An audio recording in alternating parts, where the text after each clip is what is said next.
So, you're a white boy who wants to jump like he's black, or a black guy who wants to jump like he's in the NFL. Look no further. You've come to the right place. I'm going to be going over the basics of plyometrics, and actually not really plyometrics, also just background info so you can properly perform and execute plyometrics and make sure that everything goes smoothly for your transformation of being regular to better. Let's go. We'll go over some basic vocabulary. This is just terms that I'm going to be throwing out, and I just don't want you to be too confused by these random long words. It's just easier to explain what I'm talking about. We're going to be going over what are muscles and tendons, strengthening each of them, stretching, and then obviously plyometrics and frequency. Now, vocabulary. Hypertrophy. Hypertrophy just means it's just basically like whenever you train to increase muscle size or strength, typically through resistance training. Plyometrics is a type of exercise that involves rapid and explosive movements. So exactly what this is for, it's basically just for athleticism training. Concentric is just the lifting part of the movement, so when you're going up on a squat or you're curling on a bicep curl.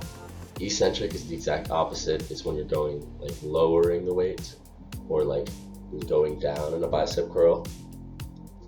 Dynamic just means moving, anything involving movement, and static just means anything that's still without movement. Volume just means how much, like the total amount of exercise work you performed, which is usually reps times sets times fucking amount of exercises or some shit. And frequency is how often you actually train the targeted muscles. So if it's like 2 times a week or 3 or 4, however much. Now, what are muscles and tendons? Muscles are the meat under our skin that allow us to move.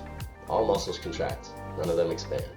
You can't really make your muscles extend. You simply just have muscles in the other direction that make it seem like this one is stretching. I'll show you.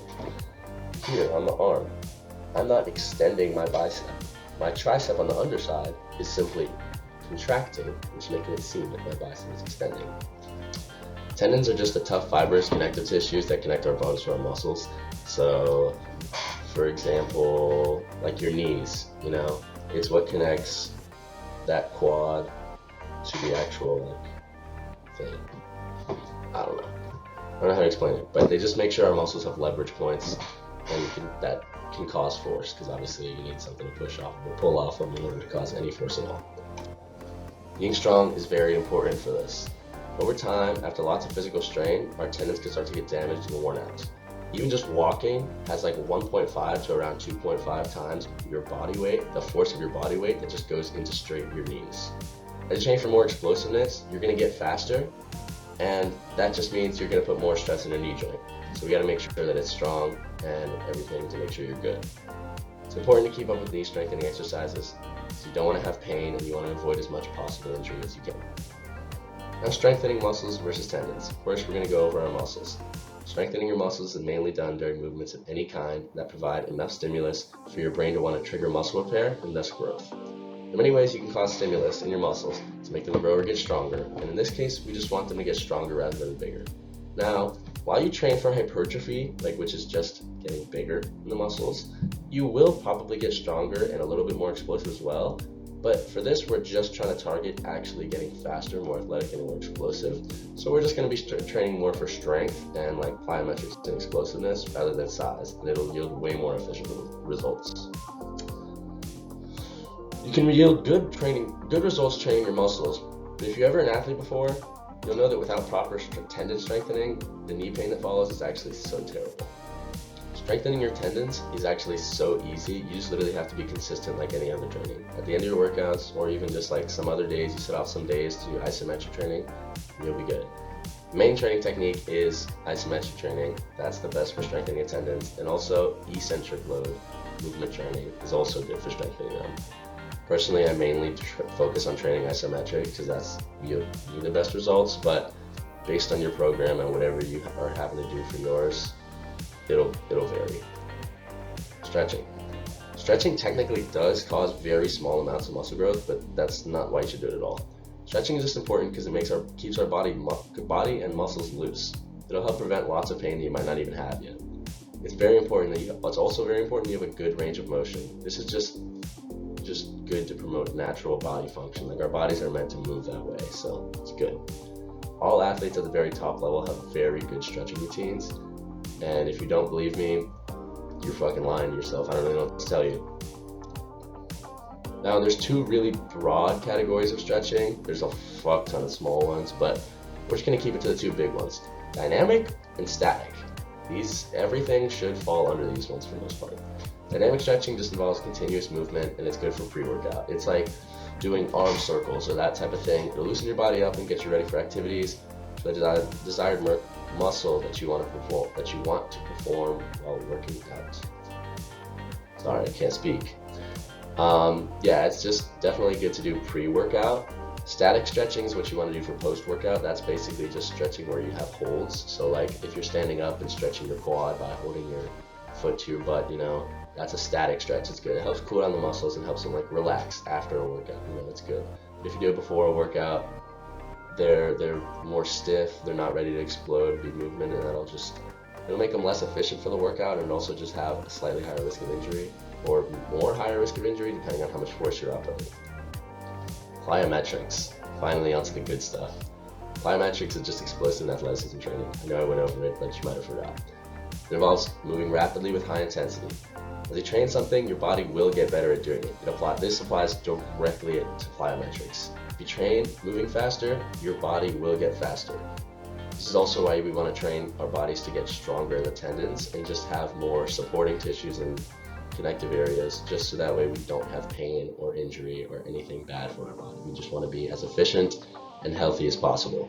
To properly train plyometrics, you want to make sure you're able to output as much force as efficiently as possible. So you want to do explosive movements that don't last too long, so you don't slow down. You want to rest enough so your body can perform them again for other sets of the same intensity, but at least similar intensity. An example of this is like, you don't want to just like run a mile, like sprint a mile, because you're going to be slowed down by the end of it. And at that point, that's just cardio and you're not even getting any good sprint training, You want to keep your sprint to like 100 meters or something, something you can actually hold out a sprint for, rest, do another 100, try and just get better at that type of stuff. But this high intensity is what causes the stress on the tendons and joints, particularly in the knees for this type of explosive training that I want you guys to get better at, which can then lead to pain and other complications, which we just don't want in general. For beginners, your legs really aren't used to such high intensity training, so we want to ease into it. If you have played sports and you're active, you just haven't directly trained plyometrics or programmed plyometrics, you want to start off with like 1 to 2 plyometric workouts a week, just to get your body like used to it. And if you're not feeling any pain, you can bump it up and just go based on feeling for the beginning part. And from there, you'll want to set your basis from there. If you have no prior like experience, and you are a decently fit male, you can start with plyometrics, but if I were you, I would just start doing leg days and just strengthening the base of your body first before you really start getting into some crazy stuff. But if you can do it without issue, might as well start now. The more experienced you become, that's obviously when you want to add more like frequency to your training. For the beginning, you don't really need to. As long as you're still seeing improvements, you actually shouldn't have to up the frequency or volume of your training at all. So, even if you're like 6 months in, if you're still improving like and getting better just from like two plyometric workouts a week, unless you want to, why would you put more stress on yourself if you don't need to? But I do believe that more frequency will yield more results to an extent, so do with that what you will. Here's like a plyometric workout sample. I made this in like 30 seconds. Like, this is just the most basic thing, and this will yield results as long as you train intensely. You do cleans, 3 sets of 5, 3 minutes of rest in between, box jumps, 3 sets of 8, depending on how high the box is or how hard it is, that's gonna depend on how much reps you do. Because at the end of the day, like, you wanna be able to do the 8 reps, but it should be decently near failure, because you wanna be training very high, with very high intensity, You don't just wanna like bitch out some jumps. Descent jumps, once again, you're jumping from a high elevated platform, then onto a lower ground to practice cushioning the fall for your muscles, and then from there jumping off the ground as you land. This is just going to be getting better. This is going to help you get better for reaction time off the ground, which is very, very important for having good explosiveness and good athleticism. Pogo jumps are actually a very, very good exercise for developing explosiveness because they really help you with that reactivity off the ground. You want to have your contact with the ground very, very quick with pogo jumps. So You really want to just like bounce. Like as you touch the ground should almost feel like a spring, just propelling you upward.